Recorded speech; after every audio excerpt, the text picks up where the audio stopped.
Alors j'espère que vous allez bien. J'avais envie de vous faire une vidéo aujourd'hui pour vous parler de la blessure d'abandon. Donc en fait, ça fait plusieurs fois, coucou Solène, ça me fait plaisir que tu sois là, merci. N'hésite pas si tu as des questions. En fait, ça fait plusieurs fois que, en fait, en ce moment, j'attire beaucoup de clients qui ont cette blessure d'abandon, qui m'en parlent, qui ont besoin de la guérir. Et donc, je me suis dit euh, que comme j'attirais ça en ce moment autour de moi, donc des personnes qui ont la blessure d'abandon, que ce serait intéressant de faire un live pour parler de cette blessure. Donc, l'idée, c'est dans cette vidéo de vous partager, bonjour, comment est-ce que on fait pour se libérer de cette blessure d'abandon? Comment est-ce qu'on fait pour pouvoir vivre la libérer? Et pardon, je me recentre. Donc, d'où vient cette blessure d'abandon? Comment est-ce qu'elle se crée autour de nous? Et comment est-ce qu'on fait pour s'en libérer? Parce que parfois, on l'associe à des choses, on va dire qu'on l'associe pas à... On l'a vécu via certains événements, mais c'est pas ces événements qui créent cette blessure. Et donc, du coup, on essaye de guérir la blessure autour de ces événements-là, mais c'est pas ça, en fait, qui va nous aider à guérir. Donc ça, je vais en parler un peu plus tard dans la vidéo. Donc, pour ceux qui ne me connaissent pas encore, donc je suis Marie-Aline. Je suis coach en alignement, donc j'aide des personnes à découvrir ce qu'ils veulent faire de leur vie, leur mission de vie, et guérisseuse de l'âme et de l'enfant intérieur. Donc j'aide les personnes à guérir de leurs blocages et à justement guérir de leurs blessures émotionnelles, leurs blessures de l'âme, leur enfant intérieur. Et j'en profite pour rappeler que le vendredi, donc ce vendredi 12 mars au soir, je donnerai un atelier sur l'enfant intérieur. Alors, revenons à nos moutons de la blessure d'abandon. Alors, ce que mes clients me disent par rapport à cette blessure, donc ce que ça crée en tout cas comme symptômes, comme comportement, on va dire toxique qui se répète comme comportement inconscient, c'est d'un côté cette espèce de vide à l'intérieur de soi, cette espèce de sentiment de solitude et ce vide qu'on a envie de combler avec, souvent c'est dans les relations de couple que ça se vit cette blessure, donc avec un partenaire de couple ou quoi. Je vais juste attacher mes cheveux parce que il m'énerve à aller devant mes yeux. Voilà.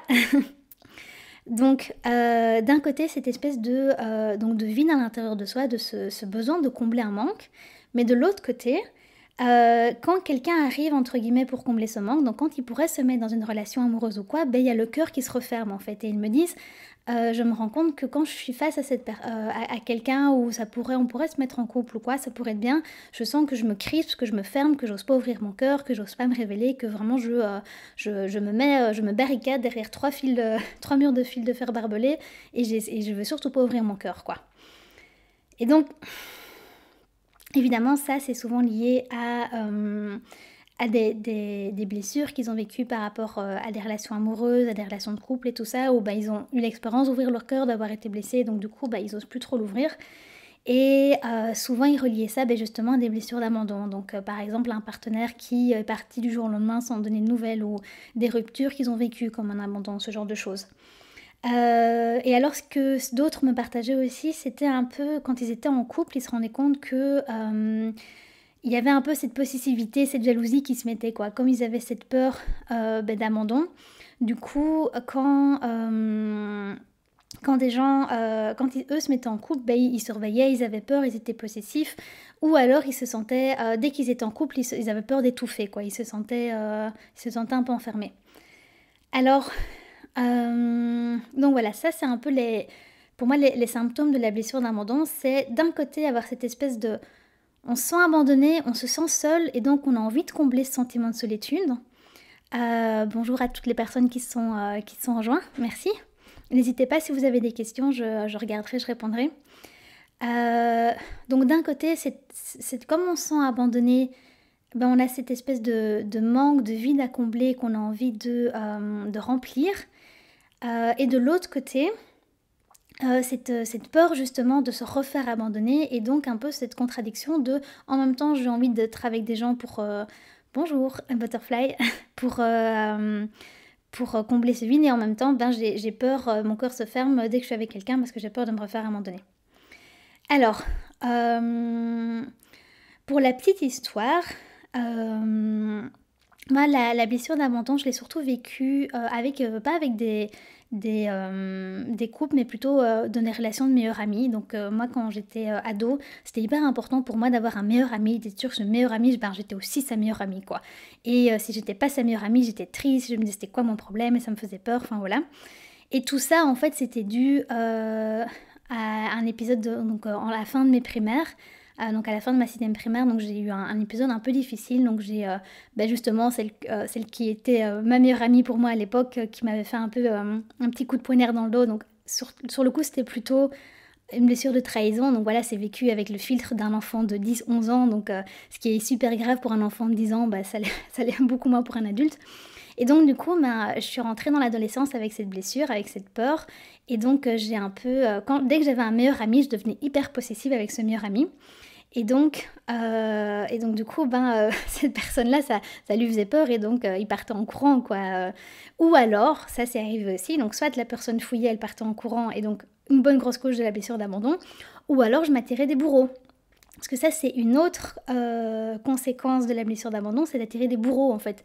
Parce qu'on a tellement ce vide à l'intérieur de nous, on a tellement besoin de combler ce manque que du coup, on risque de se mettre dans une relation toxique parce que on a tellement ce manque qu'on va attirer quelqu'un qui vibre aussi cette énergie de manque. Et une autre manière de vibrer l'énergie de manque, c'est d'agir comme un bourreau en fait, d'avoir des gens sous son emprise pour être sûr que ces gens vont rester dans notre emprise, ne vont pas nous abandonner. Donc en fait, être victime, sauveur au bourreau, c'est d'autres manières de vivre cette blessure d'abandon. Et donc voilà, je m'attirais des gens qui m'abandonnaient ou je m'attirais des bourreaux. Et j'avais du mal de sortir de leur emprise puisque j'avais cette blessure d'abandon à l'époque, quoi. Donc voilà, dites-moi un peu si ça vous parle, ces symptômes que j'ai décrits par rapport à la blessure d'abandon, si vous vous retrouvez dedans ou si vous la vivez différemment. N'hésitez pas à me faire des commentaires. Du coup, comment est-ce qu'on fait pour se libérer de ça ? Comment est-ce qu'on fait pour sortir de ça, pour sortir de cette espèce de manque affectif qui peut être lié à cette blessure d'abandon ? Eh bien, la clé, ça va pas être de retourner dans ces relations qui ont été difficiles. Donc moi, par exemple, la clé, ça va pas être d'aller guérir ce qui s'est passé en 6e primaire. Oui, j'ai fait du travail dessus parce que j'avais des émotions qui avaient besoin d'être libérées, parce que sinon, elles continuent à remettre des couches sur cette blessure d'abandon. Mais la clé de guérison, elle n'est pas à cet endroit-là. Elle n'est pas au moment où quelqu'un vous a quitté. Elle n'est pas sur aller transmuter ce qui s'est passé quand quelqu'un nous a quitté ou quoi. En fait, ça va être beaucoup plus puissant d'aller à la racine de cette blessure. Parce que cette blessure, elle a été créée vraiment au tout début. Donc c'est Solène qui me dit que j'ai beaucoup plus tendance à abandonner qu'à être abandonnée. Oui, c'est vrai que abandonner les autres, c'est aussi clairement une autre manière d'être dans cette blessure d'abandon. Je t'abandonne avant que tu ne m'abandonnes. Comme ça, je suis sûre de ne pas être abandonnée, de ne pas être blessée. Et donc, en fait, cette blessure d'abandon, en fait, ce qu'il faut savoir, c'est que quasi tous les humains l'ont et qu'elle est créée à la toute petite enfance. La blessure d'abandon, c'est quelque chose, en plus c'est intéressant parce que j'ai des amis qui maintenant ont des enfants qui ont justement 6 mois, 1 an. Et en fait, vers 9 mois, il y a ce qu'on appelle la peur de la séparation avec la mère. Et donc c'est le moment où l'enfant commence à prendre conscience que parfois maman s'en va et puis que parfois maman revient. Et en fait, cette blessure d'abandon, elle est souvent... Merci pour ton retour, Syl, désolée, je ne connais pas ton prénom. Et donc en fait, cette blessure d'abandon, elle se crée quand on est tout bébé. Et que, en fait, il faut savoir que le bébé, il a conscience d'une certaine manière de sa vulnérabilité. Il a conscience que s'il se fait abandonner, il va mourir de faim. Il va mourir tout simplement qu'il a besoin de papa-maman pour survivre. Et donc du coup, pour le bébé, pour le tout petit enfant, c'est hyper important de se faire aimer par ses parents. Parce que si ses parents ne l'aiment pas, il risque de l'abandonner, il risque de mourir de faim. Et donc, le vraiment tout petit bébé qu'on est, il peut interpréter maman qui s'en va, papa qui s'en va comme je vais me retrouver toute seule, je vais mourir de faim, qu'est-ce que j'ai fait de mal, pourquoi est-ce qu'on m'aime pas ? Et en fait, ce qui est important de comprendre, c'est que la blessure d'abandon, c'est à ce moment-là qu'elle se crée.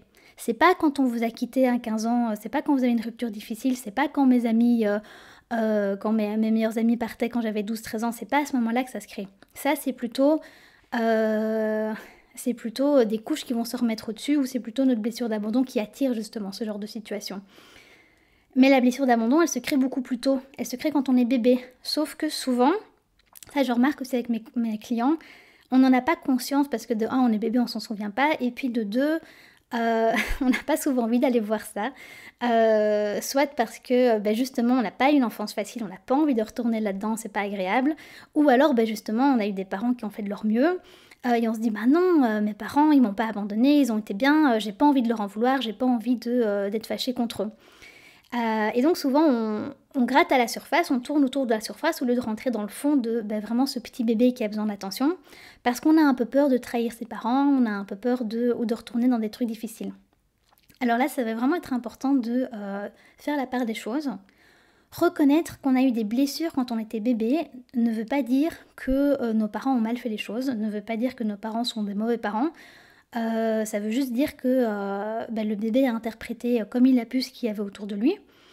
Et on n'a pas non plus besoin de retourner, revivre des épisodes difficiles de son enfance pour en guérir. Ça, c'est vraiment important de comprendre. Pour guérir de ces traumas, on n'a pas besoin de plonger dedans, on n'a pas besoin de revivre ça. Donc, ce qui est important en fait, et c'est ce que je propose en séance de coaching, c'est ce que je vais proposer dans cet atelier, c'est vraiment ma manière de guérir et c'est ce que moi j'ai fait avec moi qui m'a énormément aidé justement à guérir ces blessures d'abandon, de rejet, où vraiment ça a vraiment changé ma vie de faire ces exercices. Eh bien, c'est d'aller à la rencontre de ce petit bébé. C'est d'aller à la rencontre de ce petit bébé qui s'est cru abandonné, qui a eu peur d'être abandonné, qui a eu peur de mourir si on ne l'aimait pas. Et d'aller le rassurer en fait, d'aller vous-même prendre pour vous-même cette posture de parent bienveillant qui a peut-être manqué à cet enfant à ce moment-là. Et donc c'est des visualisations où on peut imaginer qu'on descend à l'intérieur de soi, qu'on rencontre ce petit bébé et que on le rassure, on lui fait un câlin comme on ferait un câlin à un bébé qui pleure. On lui dit ne t'inquiète pas, je suis là pour toi, moi je ne t'abandonnerai pas.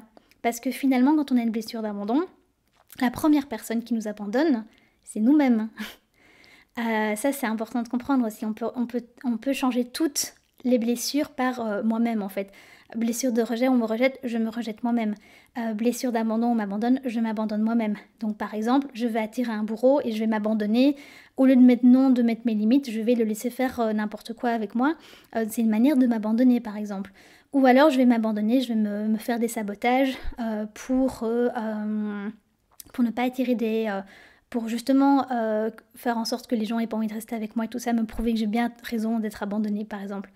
Blessure de trahison, je me trahis moi-même. Blessure d'injustice, je suis injuste avec moi-même. Ça, c'est vraiment important de comprendre qu'en fait, la base des blessures, c'est nous-mêmes avec nous-mêmes, quoi.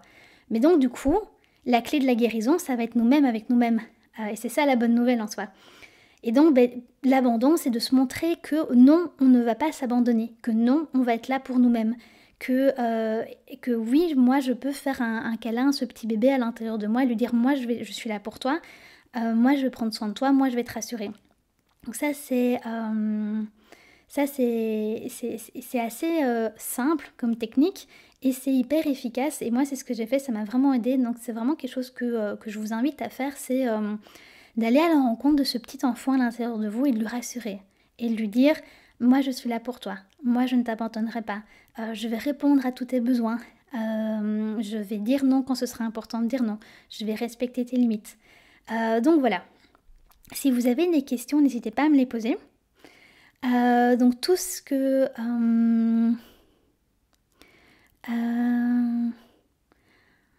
donc Solène qui dit ça me parle, depuis quelques mois je me dis que je mise sur moi, que je suis là pour moi, c'est super intéressant. Oui, c'est exactement ça, quoi. C'est vous dire que vous êtes votre premier sauveur, entre guillemets, quoi. Et qu'en fait, si vous êtes là pour vous-même, pour vous protéger, de un, vous n'aurez plus ce vide intérieur à l'intérieur de vous, caractéristique de cette blessure d'abandon, ce sentiment de solitude, de vide. Et de deux, comme vous savez que vous êtes là pour vous, comme vous savez que vous êtes en sécurité, vous n'avez plus besoin de fermer votre cœur quand vous êtes près de quelqu'un. Puisque vous savez que même s'il s'en va, même s'il vous abandonne, vous allez être, vous serez là pour vous. Même si cette personne vous abandonne, vous serez ok parce que vous êtes là pour vous. Donc oui, Solène, c'est vraiment ça, c'est être un parent pour soi-même, c'est exactement ça en fait. C'est réintégrer l'enfant en soi, mais aussi réintégrer l'adulte en fait, réintégrer le parent. Et être pour soi-même une maman bienveillante, être pour soi-même un parent bienveillant. Alors bonjour Maud, merci d'être là. Je suis un peu à la fin du live, mais je le remettrai après si tu veux pour regarder. Donc c'est sur la blessure d'abandon.